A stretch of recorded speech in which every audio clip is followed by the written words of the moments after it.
Приятелски са нашата организация, институцията на омбудсмана с Националната организация Малки български хора, но също така съм приятел и в личен план с една голяма част от хората тук. Благодаря ви, че ме поканихте на този наистина специален за вас ден, в който отбелязвате 20-та годишнина на Националната организация Малки български хора. Това наистина е един период, в който една организация може да постави своите амбициозни цели, може да реализира част от тези цели и вие доказахте наистина с своите усилия, с усилията на вашето ръководство, че Националната организация Малки български хора се превърна наистина и в говорител на малките хора в България и в активен и истински защитник на техните права.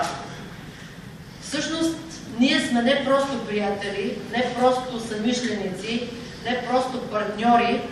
Според мен, аз като омбудсман и вие като организация сме и братя по съдба, защото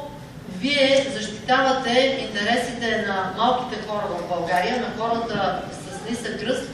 но аз като омбудсман защитавам интересите и на всички малки хора в България в преносния смисъл на думата, които имат нужда от едно рамо, които имат нужда от защита, които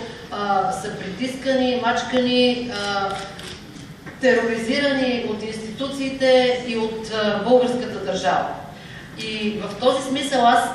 си давам изцяло сметка за това колко е трудно да отстояваш интереси, колко е трудно да чукаш на затворени врати и какво означава да решиш проблем даже на един човек. Изисква се усилия, постоянство, в малка степен нахалство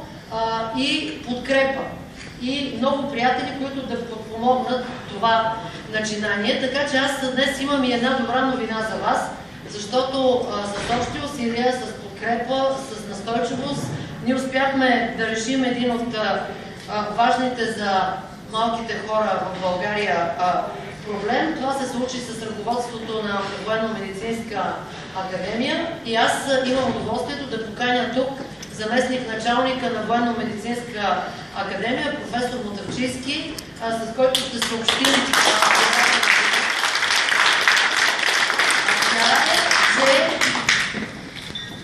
от тук и занапред Военно-медицинска академия ще бъде медицинска